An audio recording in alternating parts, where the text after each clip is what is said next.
આજે આપણે ધોરણ 10 વિષય ગણિત ચેપ્ટર નંબર 5 સમાંતર શ્રેણી એમાં સ્વાધ્યાય 5.3 એનો પહેલો દાખલો આપણે કરતા હતા. અગાઉના વિડીયોમાં આપણે પહેલો અને બીજો દાખલો જોયો હતો. આજના વિડીયોમાં આપણે ત્રીજો અને ચોથો જોવાનો છે. રકમ છે નીચે આપેલ સમાંતર શ્રેણી માટે માગ્યા પ્રમાણે સરવાળો શોધો. એમાં ત્રીજો દાખલો અને ચોથો દાખલો આજના વિડીયોમાં આપણે જોશું. તો ત્રીજો દાખલો શું જોવો એમાં આપણે શું મળે પહેલા તો કે પ્રથમ પદ a બરાબર 0.6. બીજી વસ્તુ મળે સામાન્ય તફાવત d બરાબર 1.7 માઇનસ 0.6. 1.7 માંથી 0.6 બાદ કરો એટલે તમને સામાન્ય તફાવત d મળે. ચાલો એટલે જવાબ આવશે 1.1. 1.7 માંથી 0.6 બાદ કરો જવાબ આવે 1.1, જે આપણો થાય સામાન્ય તફાવત d. અને n બરાબર આપણને છેલ્લું પદ 100 નથી આપ્યું. જો ઘણા ભૂલ કરે, છેલ્લું પદ 100 ના, 100 પદ સુધી એટલે n બરાબર 100 છે. n બરાબર 100. હવે સરવાળો શોધવાની વાત કરી જો. માગ્યા પ્રમાણે સરવાળો શોધો તો સરવાળો શોધવાનું સૂત્ર, મોટું સૂત્ર આવશે Sn બરાબર n ના છેદમાં 2 2a plus n minus 1d. ચાલો s n એટલે 100 બરાબર n એટલે 100 છેદમાં 2 2 a એટલે તો કે 0.6 વત્તા n એટલે તો કે 100 માઇનસ 1 અને d એટલે થશે 1.1. ચાલો 100 ભાગ્યા 2 એટલે 50. હવે અહીંયા 0.6 ગુણ્યા 2 એટલે 1.2. 6 2 12 થાય ને, 6 2 12 ને 1 આંકડા પછી પોઈન્ટ એટલે 1.2 વત્તા 100 માંથી 1 જાય તો 99 અને એના ગુણાકારમાં 1.1. આ બંને જે છે ગુણાકારમાં છે જો, એટલે 100 માંથી 1 99 એને ગુણ્યા 1.1. ચાલો હવે 50 એમનેમ 1.2 એમનેમ વત્તા 99 ગુણ્યા 1.1. તો જો પેલા શું કરાય, 99 ગુણ્યા 11 જાવ કરાય. હવે 0 1 9 9 1 9 9. હવે 1 9 9 1 9 9. તો જો 0 9 ઉમેરો 9 9 ને 9 18 18 નો 8 વધી પડી 1 9 ને 1 10. અહીં કઈ નો એટલે 0 એટલે અહીં 10. હવે પોઈન્ટ પછી એક આંકડો હતો તો પોઈન્ટ પછી એક આંકડો એટલે 108.9. 108.9. ચાલો 50 એમને ગુણ્યા, હવે આ બે નો સરવાળો કરી નાખો. 108.9 છે ને એમાં કેટલા ઉમેરવાના, 1.2. 9 માં 2 ઉમેર તો 11 નો એકડો વધી પડી 1 પોઈન્ટ નીચે પોઈન્ટ. 8 ને 9 9 ને 10 10 નું શૂન્ય વધી પડી 1. હવે અહીં કઈ નથી તો 0 એટલે અહીં 1 અને અહીંયા પણ 1. 11 મીન્સ કે 110.1. 110.1. આ બે નો સરવાળો કેટલો થયો હતો કે 110.1. હવે શું કરવાનું, 110.1 એને ગુણ્યા 50 કરવાનું. ચાલો તો 110.1 ગુણ્યા 50 અર્થ તો પેલા 5 વડે ગુણો. ચાલો 5 એકુ 5, પોઈન્ટ તો પોઈન્ટ, 5 ગુણ્યા 0 0 ને 11 5 55. આપણે 5 વડે ગુણ્યા તો જવાબ આવ્યો 550.5. હજી શૂન્ય જે છે એના વડે ગુણવાનું બાકી એટલે આ શું નીકળી જાય, પોઈન્ટ નીકળી જાય એટલે 5505. જવાબ આવશે 5505. S 100. આમ 100 પદ સુધી નો સરવાળો કેટલો થશે, 5505 થશે.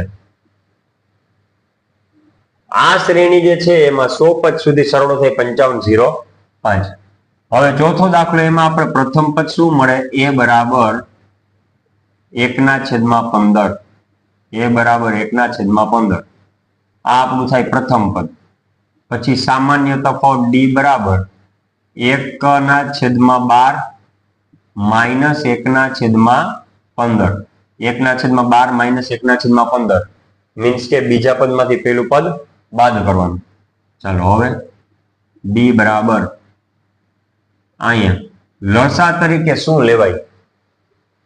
લસા તરીકે શું લેવાય કે જે 12 ના પાડામાં આવે અને 15 ના પાડામાં આવે? તો કે 60.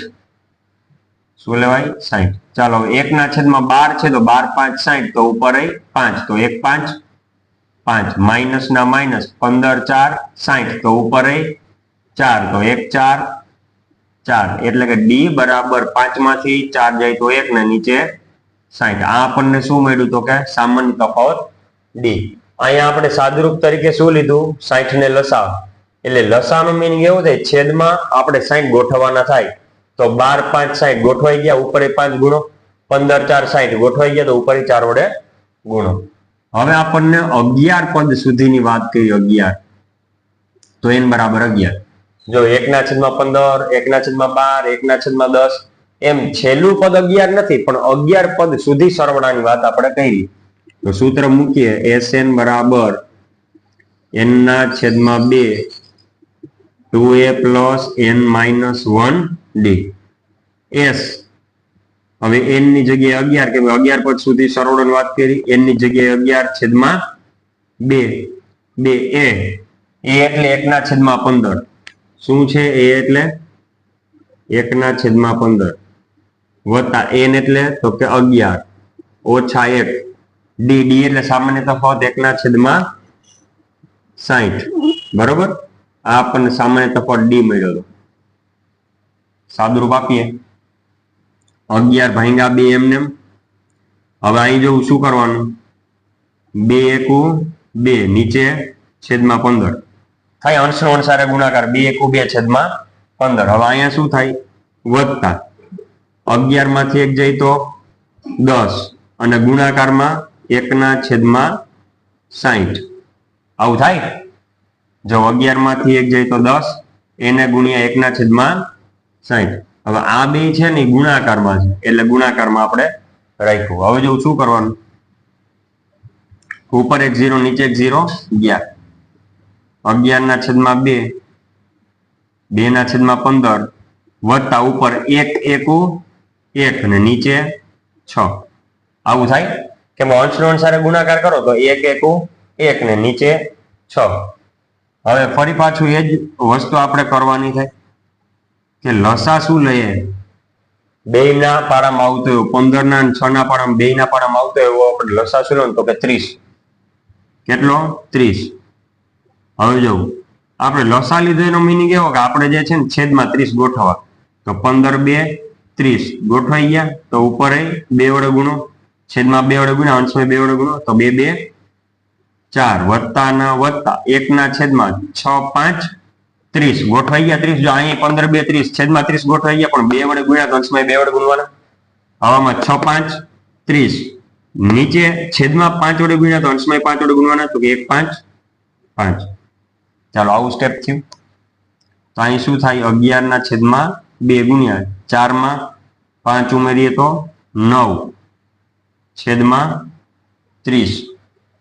11/2 એ તો પહેલેથી જ આવેલું આવે ગુણ્યા 4 માં 5 ઉમેરો તો 9 ને છેદમાં 30. હવે એક વસ્તુ જોઈ લઈએ કે ઉડે છે. અહીંયા ભાગ ઉડશે. જો કઈ રીતે ઉડશે? તેથી S11 બરાબર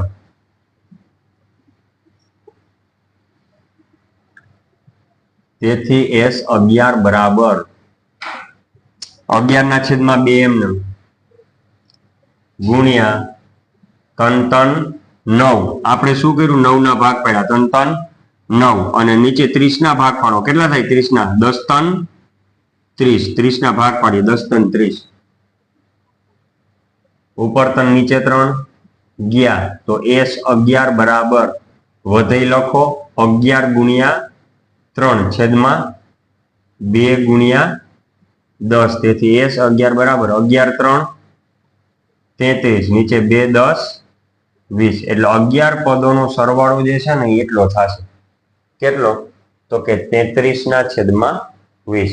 અપૂર્ણાંકમાં છે તો આપણે પદ જે છે અપૂર્ણાંકમાં લખો તો ચાલે, અને પોઈન્ટમાં લખવું હોય તો પણ ચાલે. એટલે 11 પદ સુધીનો સરવાળો કીધો હતો, તો 11 પદનો સરવાળો બરાબર 33/20. આ તમારો ફાઇનલ જવાબ થાય. આમ 11 પદ સુધીનો સરવાળો